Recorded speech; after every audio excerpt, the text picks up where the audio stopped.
Bismillahirrahmanirrahim. Assalamualaikum warahmatullahi wabarakatuh. Nama saya Ardani Moha dengan NIM 55417055. Baik, saya di sini akan mempresentasikan konsep perancangan desain arsitektur 5.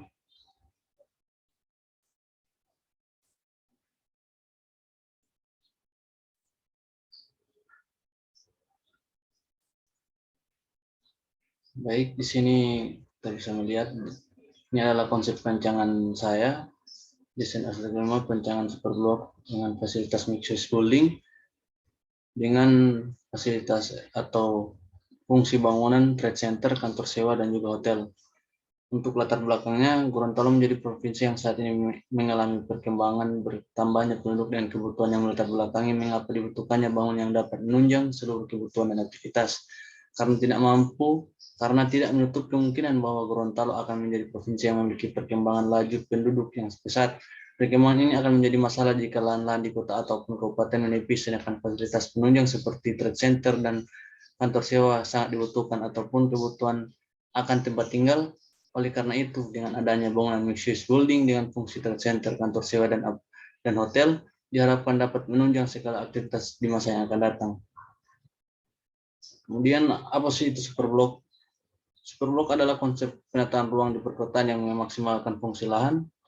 Di lahan yang terbilang cukup terbatas tersebut, dibuat beberapa fungsi seperti fungsi pemukiman, bisnis, dan perdagangan, pendidikan, jasa, hingga rekreasi. Gagasan awal superblok ini dikemukakan oleh seorang arsitek dan urbanis asal Prancis, Le Corbusier, pada tahun 1924.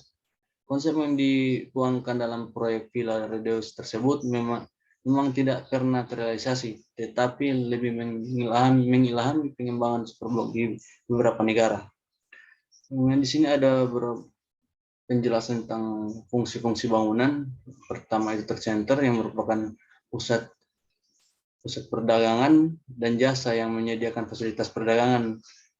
Dengan menyatukan agen-agen perdagangan dan jasa, fungsi utamanya adalah menyediakan layanan informasi, promosi, dan transaksi yang berhubungan dengan perdagangan dan jasa.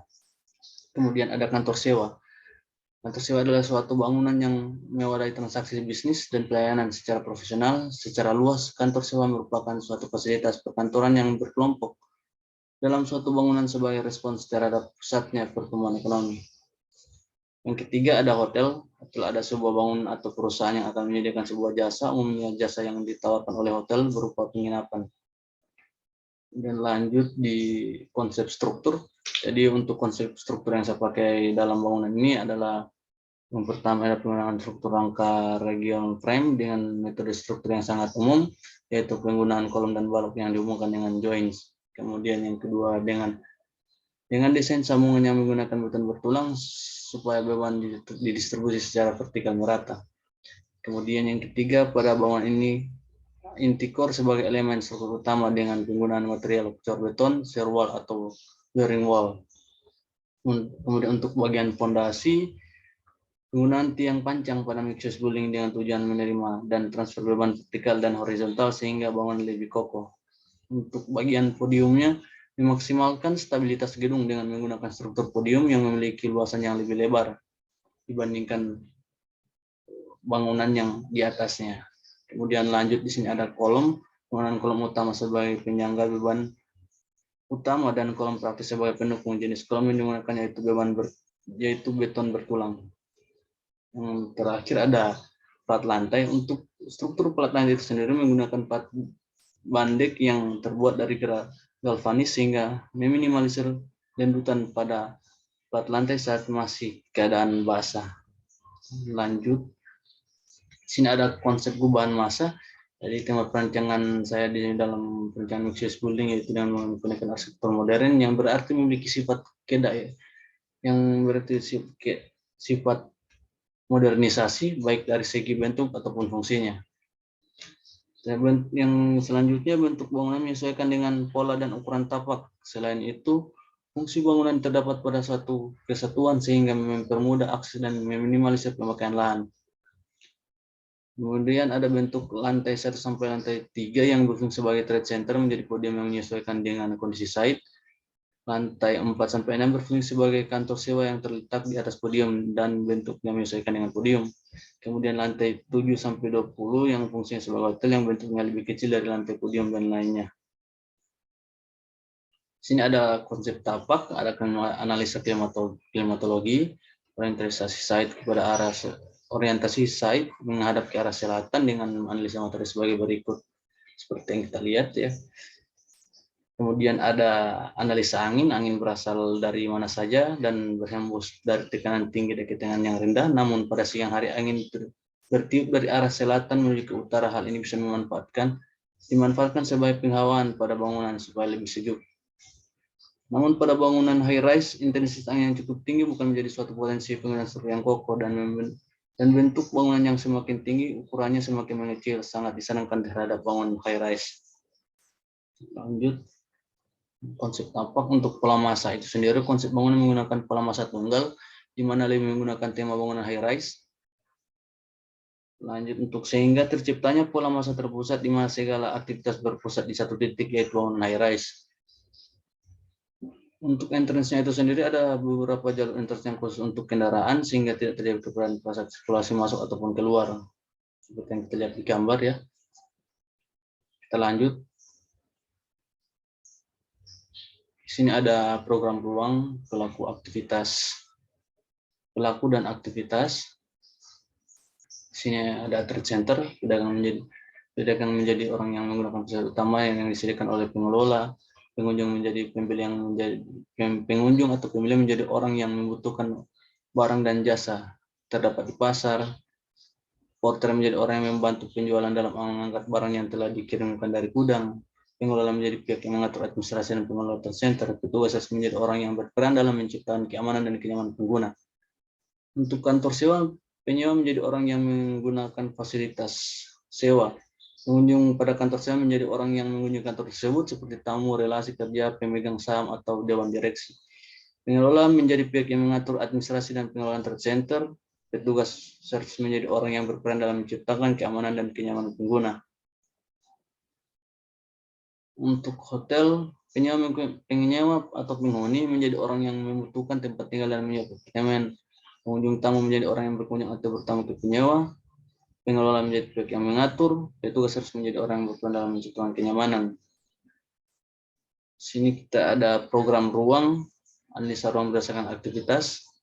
Kita bisa lihat ya, di sini ada trade center, kantor sewa. Analisa ruang berdasarkan aktivitas, seperti salah satunya adalah pedagang. Dalam hal ini di fungsi bangunan trade center.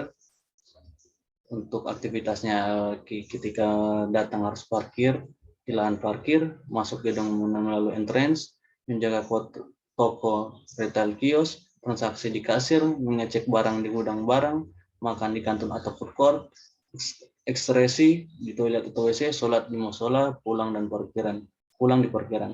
Itulah salah satunya analisa ruang dan berdasarkan aktivitas. Sebelahnya juga ada kantor sewa, saya lihat. Di sini ada lanjutan dari yang di atas tadi, analisa ruang berdasarkan aktivitas, hotel dan juga kantor pengelola. Seperti kita bisa lihat ya, di sini ada dua, penyewa atau penghuni, pengunjung atau tamu, pengelola. Begitu juga dengan kantor pengelola, di sini ada general manager, sekretaris dan juga staf. Kita lanjut. Dan ini adalah gambar set plan saya atau layout. Ini adalah layout saya. Dan ini adalah set plan. Ini adalah tampak samping dari bangunan tersebut.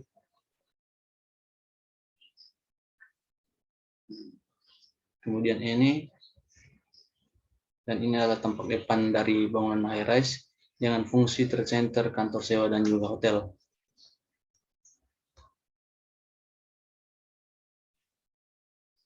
Kemudian di sini ada gambar potongan dari bangunan. Ada dua gambar potongan. Kemudian di sini ada denah lantai 1.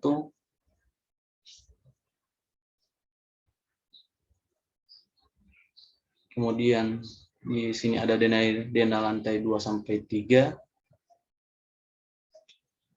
Yang ini 4 sampai 6 untuk denanya. Terus yang ini lantai 7 sampai lantai 14. Dan selanjutnya ada 15 sampai lantai terakhir atau lantai 21. Ini adalah dena top floor. Kemudian di sini ada gambar rencana kolom dan balok.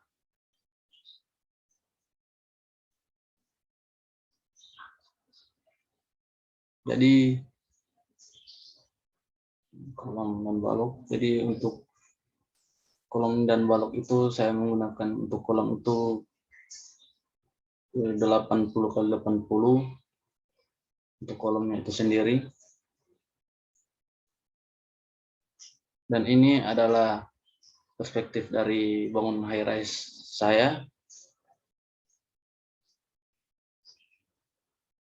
Ini untuk selanjutnya perspektif. Dan ini lagi. Jadi cukup sekian presentasi konsep perancangan desain arsitektur 5 dari saya. Lebih dan kurangnya saya mohon maaf. Wabillahi taufiq wal hidayah. Wassalamualaikum warahmatullahi wabarakatuh.